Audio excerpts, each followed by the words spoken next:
Fala aí, amantes da geografia, tudo bem com vocês? Estamos nesse vídeo aqui hoje para mostrar para vocês como ficar milionário durante a quarentena. Eu sou o Edmar Figueiredo, esse é o meu canal.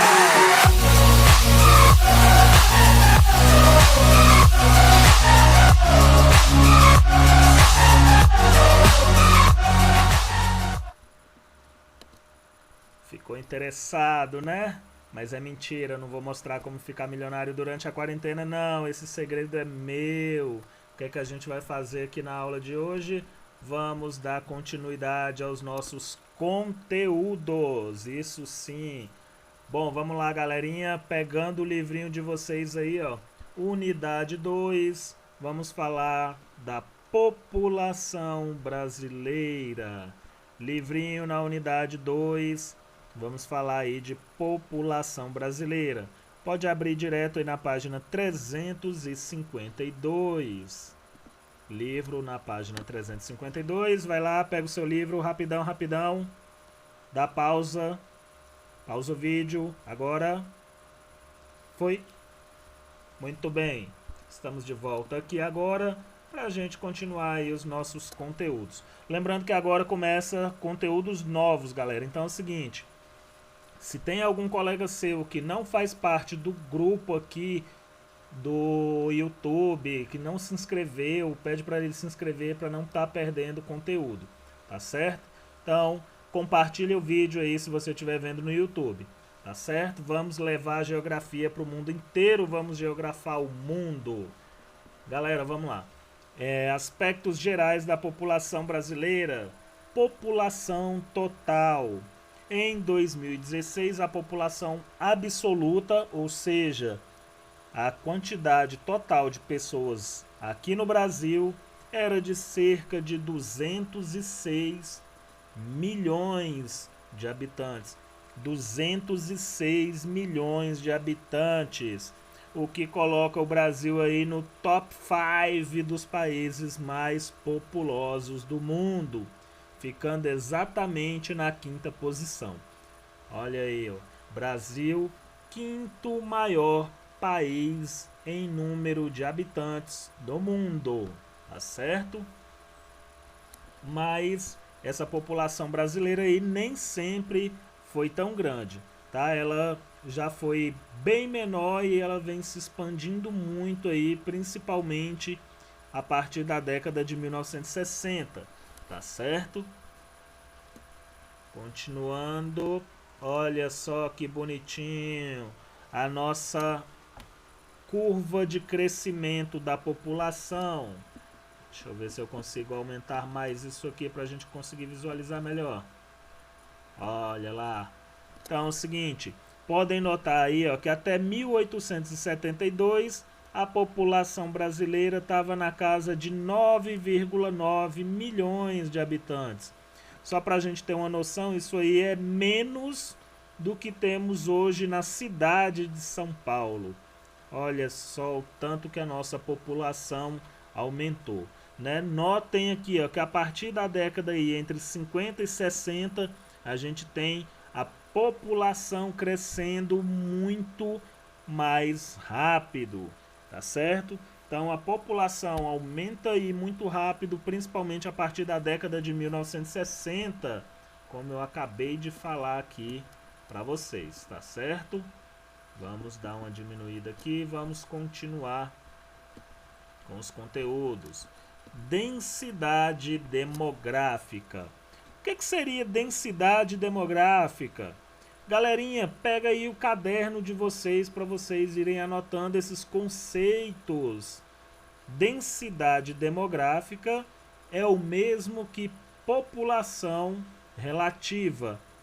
Quando falamos de densidade demográfica, estamos falando da quantidade de pessoas por quilômetro quadrado. É isso mesmo. Se você pegar ali a quantidade de pessoas que moram em um determinado lugar e dividir pelo tamanho daquele espaço, você vai encontrar a densidade demográfica do local, tá certo? Então, tá aí, densidade demográfica. Vamos continuando, só para dar uma ressaltada. No Brasil, a densidade demográfica é maior principalmente nas áreas próximas ao litoral, tá certo? Então, nas áreas próximas ao litoral, a gente vai encontrar uma quantidade maior de pessoas por quilômetro quadrado. E mais no interior do país, encontraremos áreas mais vazias, né? Com menos pessoas. Vamos para a próxima parte. Olha só que bonito o nosso mapa se preenchendo aí. Bom, olha o mapa da densidade demográfica, né? Como a gente está falando de população, então temos aí um mapa tratando de densidade demográfica. Gente, reparem que quanto mais escura for a área, maior é a população daquele local. Então, reparem bem as áreas aí que vão ter a maior concentração de pessoas. Olha só aqui, ó. Temos uma grande quantidade de pessoas aqui, ó, no litoral, tá? Uma grande quantidade de pessoas no litoral e alguns pontos isolados que concentram muitas pessoas mais no interior. Principalmente aí nas capitais dos estados, tá certo? Como vocês podem ver ali, ó, Campo Grande, Cuiabá, Palmas, Manaus e aqui no nosso quadradinho também, tá certo? Então aí mais no interior do país, a gente vai ter uma concentração de pessoas, principalmente nas capitais. Mas de forma geral, a população brasileira vai se concentrar mais no litoral, tá certo? Vamos continuar aí então com os nossos conteúdos. Eu adoro esse mapa fazendo isso. Bom, vamos continuar aí. Natalidade e mortalidade. Vamos continuar então com os nossos conceitos. O que é natalidade e o que é mortalidade? A taxa de natalidade representa aí a quantidade de pessoas que vão nascer, tá? Então você pega aí um número de pessoas que estão nascendo em um determinado período e esse número aí vai estar determinando a sua taxa de natalidade, tá bom? E o que seria taxa de mortalidade? A taxa de mortalidade vai ser a quantidade de pessoas que morre, tá certo? Então, taxa de natalidade, quantidade de pessoas que nascem. Taxa de mortalidade, quantidade de pessoas que morrem.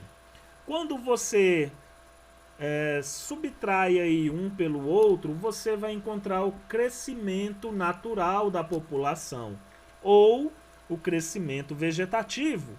Suponhamos que você tem aí 2.000 pessoas nascendo e 1.500 pessoas morrendo. Você vai ter um crescimento de 500 pessoas, né? Crescimento natural, crescimento vegetativo de 500 pessoas, tá certo? E esse crescimento vegetativo ele pode ser positivo ou negativo. Quando a taxa de natalidade é maior que a de mortalidade, o crescimento é positivo, significa que a sua população está aumentando, estão nascendo mais pessoas do que morrendo. Quando a sua taxa de mortalidade é maior que a de natalidade, aí o crescimento vegetativo é negativo, a sua população está diminuindo porque tem mais pessoas morrendo do que nascendo. Tá certo? Aqui temos um gráficozinho mostrando aí a taxa de natalidade no Brasil de 1900 até 2016. Reparem que tanto a taxa de mortalidade quanto a taxa de natalidade diminuíram muito nos últimos anos. Ou seja, nascem menos pessoas e também morrem menos pessoas. Tá certo? Vamos continuar aqui com os nossos conteúdinhos. Vamos ver o que tem aqui na sequência. Olha lá, crescimento populacional em queda. Gente, vamos atentar aí para um detalhe, tá? O texto aí está dizendo que o nosso crescimento populacional está em queda. Isso não significa que a população está diminuindo. Aqui estamos dizendo apenas que ela está crescendo menos. É o crescimento que está em queda e não a população, tá certo? Então o crescimento ele está diminuindo, estamos crescendo menos. E uma das razões para isso estar acontecendo é uma redução aí na taxa de fecundidade. O que seria essa taxa de fecundidade? Seria aí a quantidade média de filhos por mulher, tá certo? E aí é para a gente considerar como mulher, para esses cálculos, mulher ativa que pode estar tendo filhos, consideramos as mulheres entre 15 e 49 anos. E essas mulheres nessa faixa, elas têm diminuído aí a quantidade de filhos, tá bom? Para vocês terem uma ideia, em 1960 essa taxa era de 6,3 filhos por mulher. Ou seja, as mulheres tinham mais de 6 filhos em média. E agora, já depois dos anos de 2010 em diante, já temos uma taxa inferior a 2 filhos por mulher, tá certo? Por isso a nossa população está crescendo num ritmo mais lento.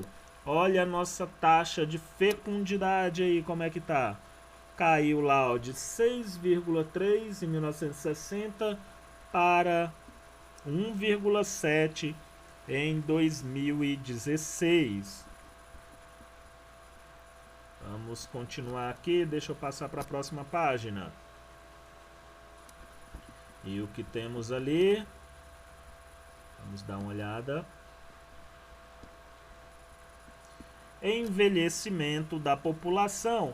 Ah, professor, mas como é que pode estar nascendo menos pessoas e a gente está com a população aumentando? A nossa população está aumentando porque estamos vivendo mais. Olha que maravilha, né? Então, já conseguimos aí viver bem mais do que vivíamos antes, tá certo? Temos uma população, então, mais envelhecida, né? Temos uma fatia maior da população que já passa ali dos 50 anos, por exemplo, chega ali a 60, 70, 80, 90, 100 em alguns casos. Não é isso? Então a nossa população ela está aumentando, estamos ficando mais maduros. Já tem uma parcela da população que já saiu da população economicamente ativa. O que é essa população economicamente ativa, professor? Essa população economicamente ativa é a população que está ali na faixa dos... Eu vou colocar até dos 18 anos. No livro aqui está 20, mas eu vou colocar dos 18 até os 60 anos. Por que ela é uma população economicamente ativa? Porque ela está em idade de trabalho, de produzir, de contribuir com a economia ativamente, tá certo? Então ele vai trabalhar, vai produzir, vai gerar riquezas para ele e também para o país. Então esse cidadão nessas faixas aqui é considerado população economicamente ativa, tá certo? E o Brasil hoje já tem uma galera bem grande que passou já dessa fase, né? Já não está aí entre a população economicamente ativa, que são os nossos idosos, tá certo? Olha só como era a nossa pirâmide etária aí em 1980. Deixa eu reduzir aqui um pouquinho para ver se fica melhor para visualizar. Aê, muito bem, eu estou ficando craque nesse sistema aqui desse livro. Bom, vamos lá. Olha lá que bonitinho. Em 1980, reparem a quantidade de pessoas aqui, ó, que estavam nascendo, tá bom? Essa pirâmide funciona assim. A parte de baixo são as idades menores, tá? Aqui, ó, de 0 a 4, de 5 a 9, de 10 a 14, de 15 a 19 anos. Então, essas primeiras faixas aqui são as faixas de crianças, adolescentes e jovens. Olha só quanta criança, jovem e adolescente tinha em 1980 e reparem agora em 2020, diminuiu muito, hein? Então não temos mais uma população jovem tão grande. Reparem por outro lado aqui, ó, a população mais idosa, de 65 anos em diante.